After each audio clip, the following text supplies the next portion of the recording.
పెదబాల శిక్షకు స్వాగతం.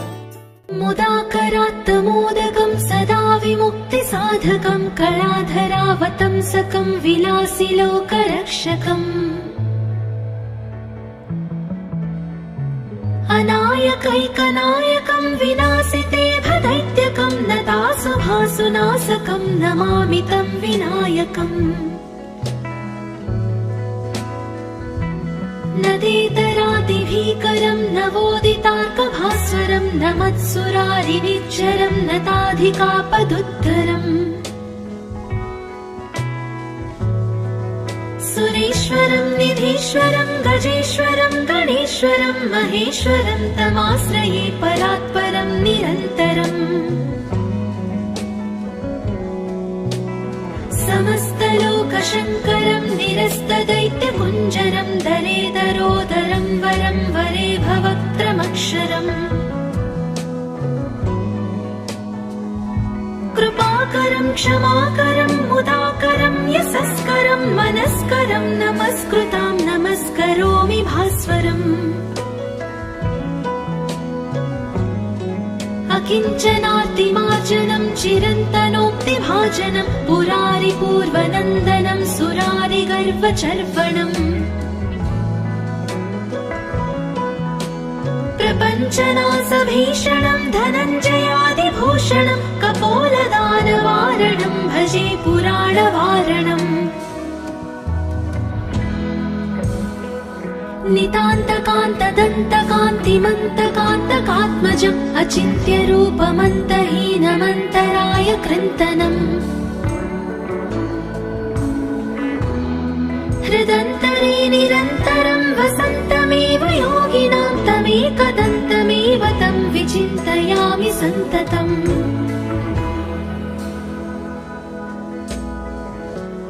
महागणेश पञ्चरत्नमादरेण योऽन्वहं प्रजल्पति प्रभातके हृदि स्मरन् गणेश्वरम्. अरोगतामदोषतां सुसाहितिं सुपुत्रतां समाहितायुरष्टभूतिमभ्युपैति सोच्चिरात्. ముదాకరాత్తమోదకం సదా విముక్తి సాధకం కళాధరావతంసకం విలాసి లోకరక్షకం. అనాయకైకనాయకం వినాశితే భదైత్యకం నతాసుభాసునాశకం నమామి తం వినాయకం. నదేతరాదిభీకరం నవోదితార్కభాస్వరం నమత్సురారినిచ్చరం నతాధికాపదుత్తరం. సురేశ్వరం నిధీశ్వరం గజేశ్వరం గణేశ్వరం మహేశ్వరం తమాశ్రయే పరాత్పరం నిరంతరం. సమస్తలోకశంకరం నిరస్తదైత్యపుంజరం దరేదరోదరం వరం వరే భవక్త్రమక్షరం. కృపాకరం క్షమాకరం ముదాకరం యశస్కరం మనస్కరం నమస్కృతాం నమస్కరోమి భాస్వరం. అకించనార్తిమార్జనం చిరంతనోక్తిభాజనం పురారి పూర్వనందనం సురారి గర్వచర్వణం. ప్రపంచనాశభీషణం ధనంజయాదిభూషణం కపోలదానవారణం భజే పురాణవారణం. నితాంతకాంతదంతకాంతిమంతకాంతకాత్మజం అచింత్యరూపమంతహీనమంతరాయ కృంతనం. హృదంతరే నిరంతరం వసంతమేవ యోగినాం తమేకదంతమేవ తం విచింతయామి సంతతం.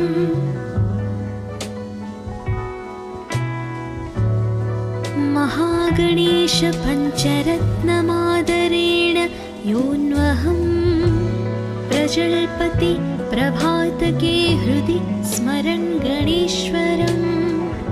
अरोगताम दोषतां सुसाहितिं सुपुत्रताम् समाहितायुरष्टभूतिमभ्युपैति सोच्चिरात्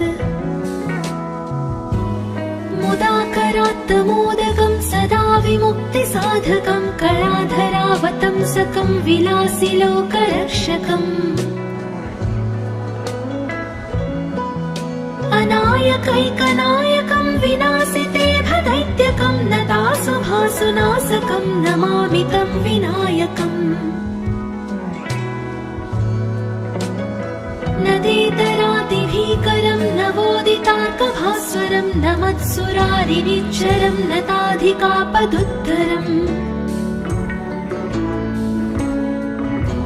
सुरेश्वरं निधीश्वरं गजेश्वरं गणेश्वरं महेश्वरं तमाश्रये परात्परं निरन्तरम् समस्तलोकशङ्करं निरस्तदैत्यकुञ्जरं दरेदरोदरं वरं वरे भवक्त्रमक्षरम् कृपाकरं क्षमाकरं मुदाकरं यशस्करं मनस्करं नमस्कृतां नमस्करोमि भास्वरम् अकिञ्चनार्तिमार्जनं चिरन्तनोक्तिभाजनं पुरारिपूर्वनन्दनं सुरारिगर्वचर्वणम् प्रपञ्चनाशभीषणं धनञ्जयादिभूषणं कपोलदानवारणं भजे पुराणवारणम् नितान्तकान्तदन्तकान्तिमन्तकान्तकात्मजम् अचिन्त्यरूपमन्तहीनमन्तराय कृन्तनम् हृदन्तरे निरन्तरं वसन्तमेव योगिनां तमेकदन्तमेव तं विचिन्तयामि सन्ततम्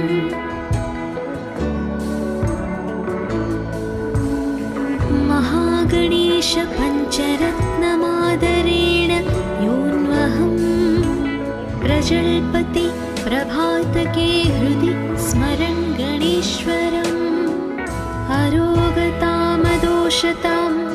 सुसाहितिं सुपुत्रताम् समाहितायुरष्टभूतिमभ्युपैति सोच्चिरात्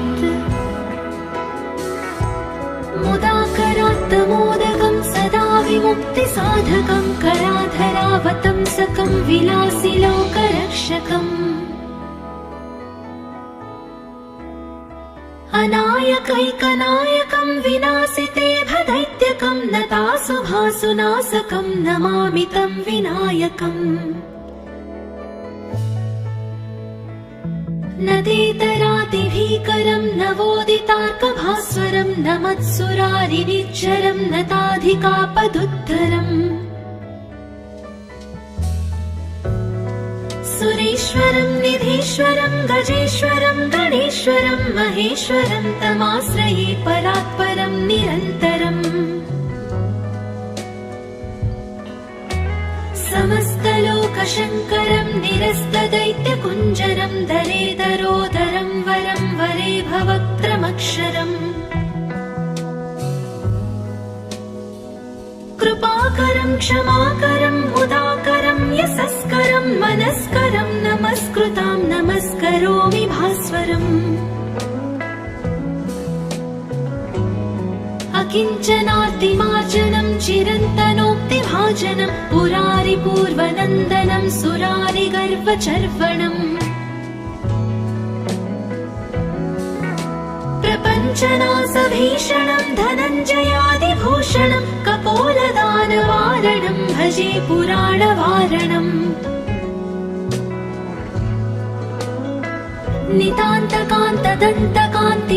नितान्तकान्तदन्तकान्तिमन्तकान्तकात्मजम् अचिन्त्यरूपमन्तहीनमन्तराय कृन्तनम् हृदन्तरे निरन्तरं वसन्तमेव योगिनां तमेकदन्तमेव तं विचिन्तयामि सन्ततम्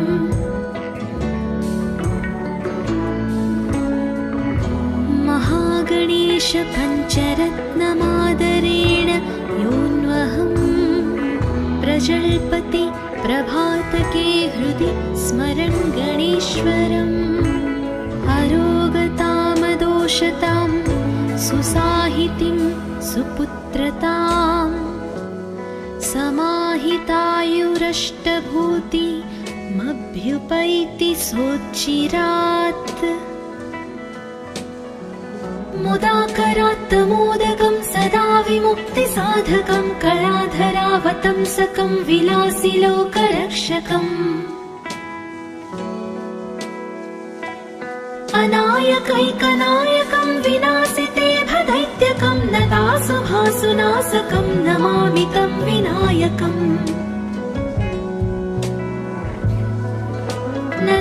नदेतरातिभीकरं नवोदितार्कभास्वरं नमत्सुरारिनिच्चरं नताधिकापदुत्तरम् सुरेश्वरं निधीश्वरं गजेश्वरं गणेश्वरं महेश्वरं तमाश्रये परात्परं निरन्तरम् समस्तलोकशङ्करं निरस्तदैत्यकुञ्जरं दरेदरोदरं वरं वरे भवक्त्रमक्षरम् कृपाकरं क्षमाकरं मुदाकरं यशस्करं मनस्करं नमस्कृतां नमस्करोमि भास्वरम् अकिञ्चनातिमार्जनं चिरन्तनोक्तिभाजनं पुरारिपूर्वनन्दनं सुरारिगर्वचर्वणम् प्रपञ्चनासभीषणं धनञ्जयादिभूषणं कपोलदानवारणं भजे पुराणवारणम्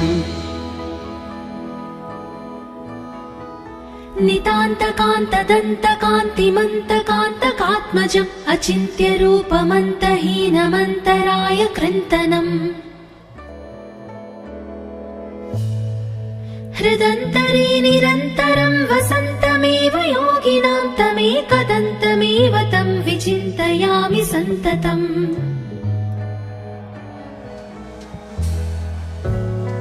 महागणेश पञ्चरत्नमादरेण योऽन्वहम् प्रजल्पति प्रभातके हृदि स्मरन् गणेश्वरम् अरोगतामदोषतां सुसाहितिं सुपुत्रताम्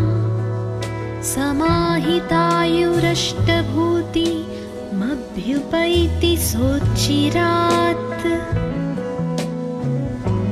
मुदाकरात्तमोदकं सदा विमुक्तिसाधकं कलाधरावतंसकं विलासिलोकरक्षकम् अनायकैकनायकं विनाशिते भदैत्यकं नतासुभासुनाशकं नमामि तं विनायकम् नदेतरातिभीकरं नवोदितार्कभास्वरं नमत्सुरारिनिच्चरं नताधिकापदुत्तरम् सुरेश्वरं निधीश्वरं गजेश्वरं गणेश्वरं महेश्वरं तमाश्रये परात्परं निरन्तरम् समस्तलोकशङ्करं निरस्तदैत्यकुञ्जरं दरेदरोदरं वरं वरे भवक्त्रमक्षरम् कृपाकरं क्षमाकरं मुदाकरं यशस्करं मनस्करं नमस्कृतां नमस्करोमि भास्वरम् अकिञ्चनातिमार्जनं चिरन्तनोक्तिभाजनं पुरारिपूर्वनन्दनं सुरारिगर्वचर्वणम् प्रपञ्चनासभीषणं धनञ्जयादिभूषणं कपोलदानवारणं भजे पुराणवारणम्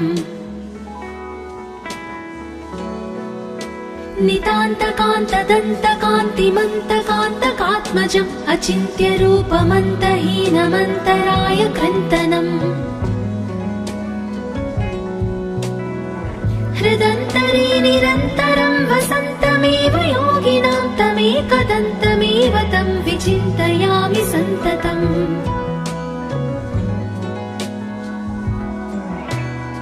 महागणेश पञ्चरत्नमादरेण योऽन्वहम् प्रजल्पति प्रभातके हृदि स्मरन् गणेश्वरम्।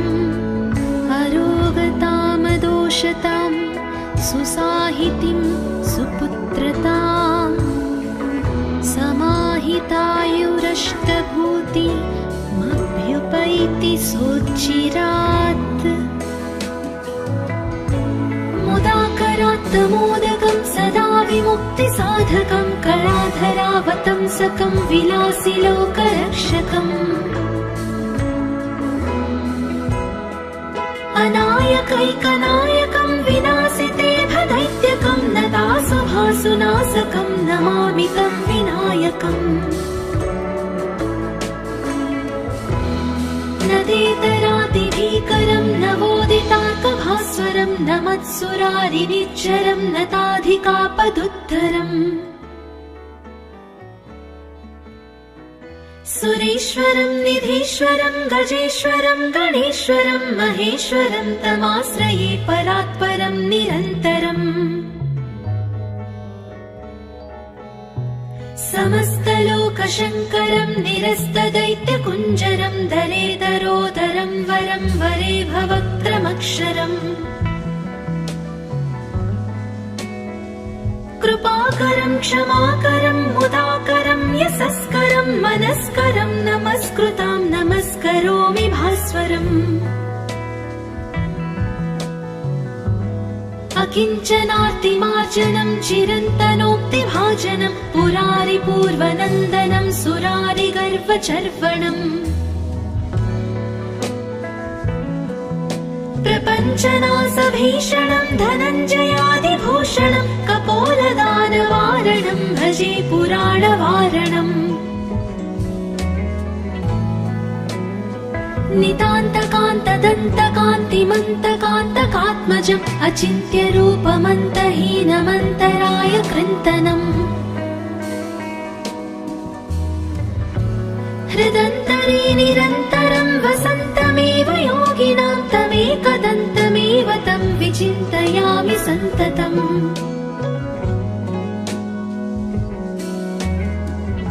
महागणेश पञ्चरत्नमादरेण योऽन्वहम् प्रजल्पति प्रभातके हृदि स्मरन् गणेश्वरम्। अरोगतामदोषतां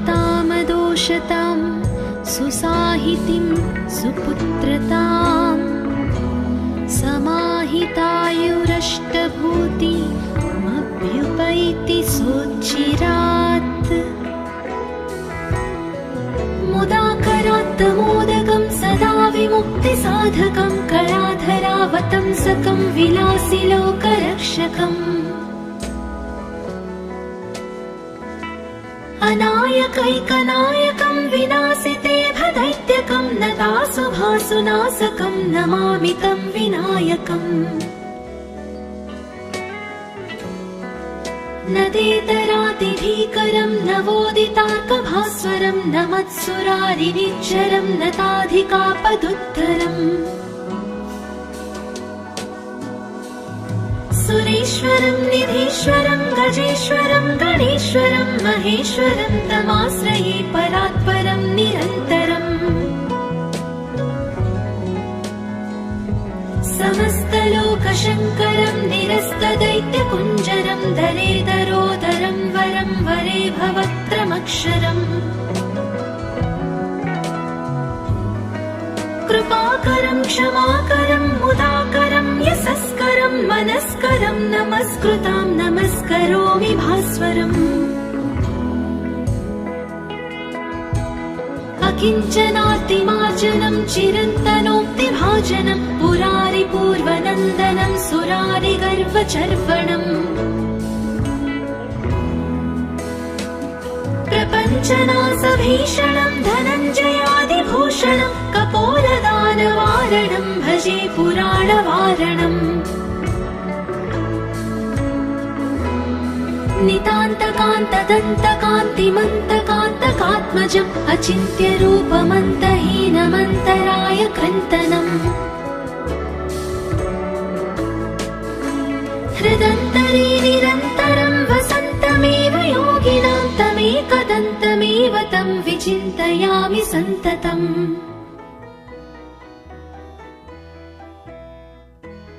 महागणेश पञ्चरत्नमादरेण योऽन्वहं प्रजल्पति प्रभातके हृदि स्मरन् गणेश्वरम् अरोगतामदोषतां सुसाहितिं सुपुत्रतां समाहितायुरष्टभूतिमभ्युपैति सोच्चिरात् मुदाकरात् मोदकं सदा विमुक्तिसाधकं कलाधरावतंसकं विलासिलोकरक्षकम् अनायकैकनायकं विनाशिते भदैत्यकं नतासुभासुनाशकं नमामि तं विनायकम् नदेतरादिभीकरं नवोदितार्कभास्वरं नमत्सुरारिनिच्चरं नताधिकापदुत्तरम्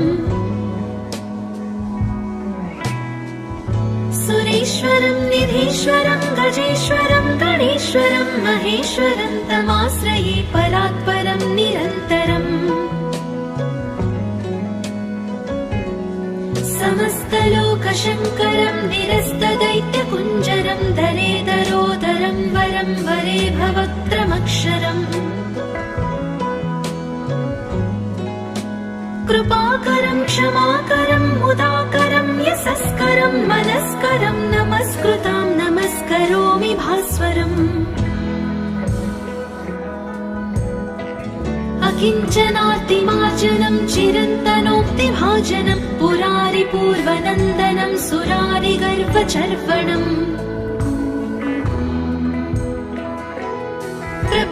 प्रपञ्चनासभीषणं धनञ्जयादिभूषणं कपोलदानवारणं भजे पुराणवारणम्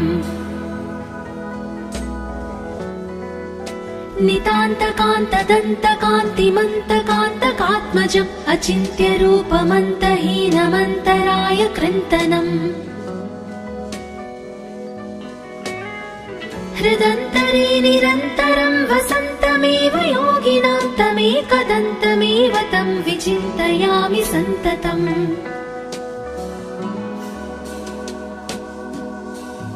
महागणेश पञ्चरत्नमादरेण योऽन्वहं प्रजल्पति प्रभातके हृदि स्मरन् गणेश्वरम् अरोगतामदोषतां सुसाहितिं सुपुत्रतां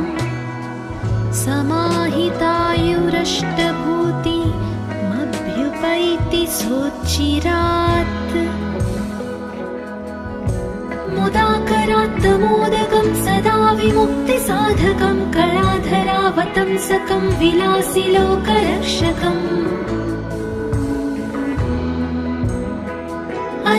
अनायकैकनायकं विनाशिते भदैत्यकं नतासुभासुनाशकं नमामि तं विनायकम् नदेतरादिभीकरं नवोदितार्कभास्वरं नमत्सुरारिनिच्चरं नताधिकापदुत्तरम् सुरेश्वरं निधीश्वरं गजेश्वरं गणेश्वरं महेश्वरं तमाश्रये परात्परं निरन्तरम्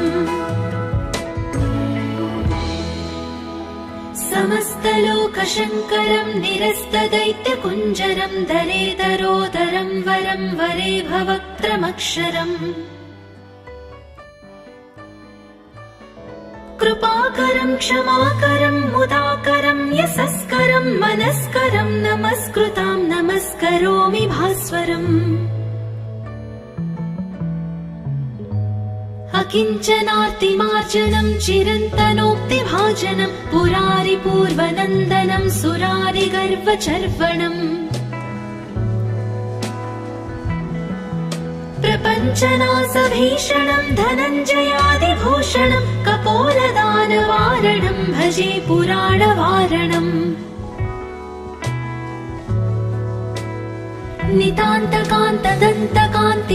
नितान्तकान्तदन्तकान्तिमन्तकान्तकात्मजम् अचिन्त्यरूपमन्तहीनमन्तराय कृन्तनम् हृदन्तरे निरन्तरं वसन्तमेव योगिनां तमेकदन्तमेव तं विचिन्तयामि सन्ततम्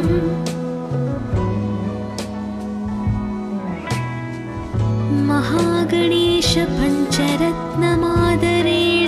योऽन्वहं प्रजल्पति प्रभातके हृदि स्मरन् गणेश्वरम् अरोगतामदोषतां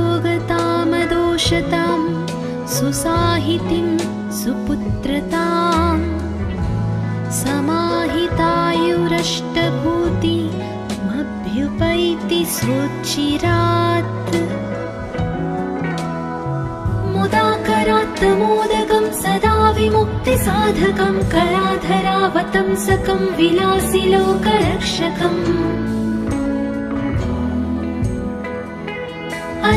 अनायकैकनायकं विनाशिते भदैत्यकं नतासुभासुनाशकं नमामि तं विनायकम्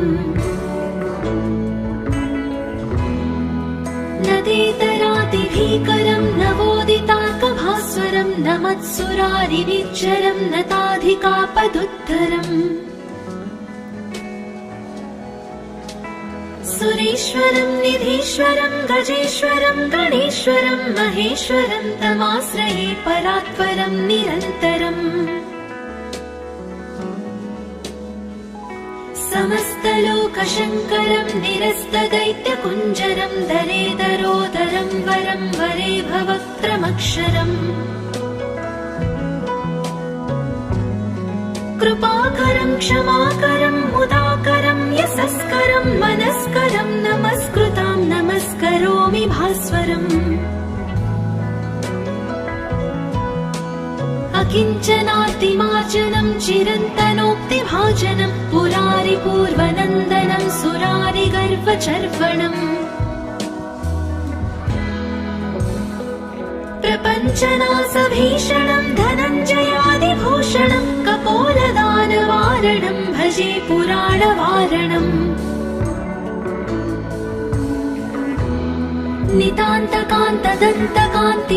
नितान्तकान्तदन्तकान्तिमन्तकान्तकात्मजम् अचिन्त्यरूपमन्तहीनमन्तराय कृन्तनम्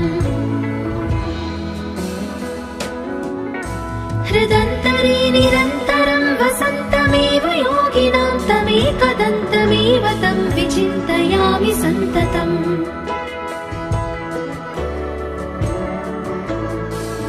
महागणेश पञ्चरत्नमादरेण योऽन्वहं प्रजल्पति प्रभातके हृदि स्मरन् गणेश्वरम् अरोगतामदोषतां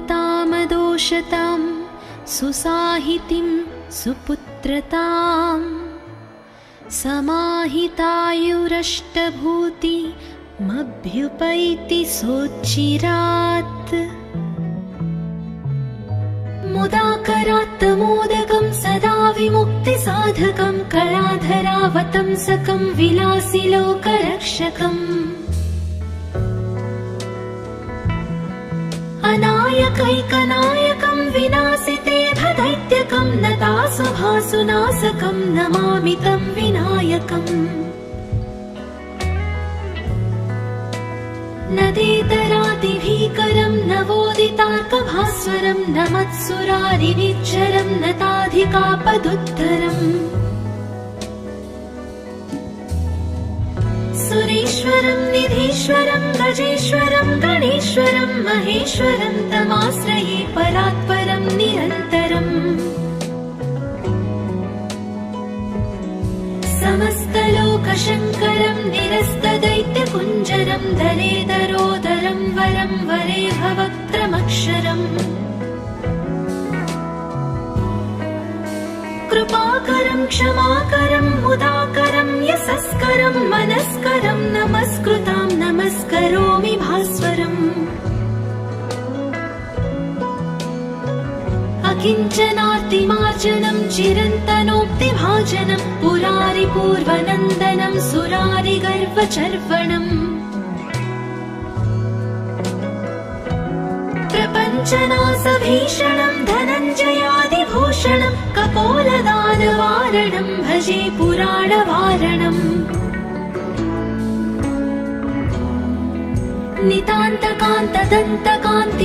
नितान्तकान्तदन्तकान्तिमन्तकान्तकात्मजम् अचिन्त्यरूपमन्तहीनमन्तराय कृन्तनम् हृदन्तरे निरन्तरं वसन्तमेव योगिनां तमेकदन्तमेव तं विचिन्तयामि सन्ततम्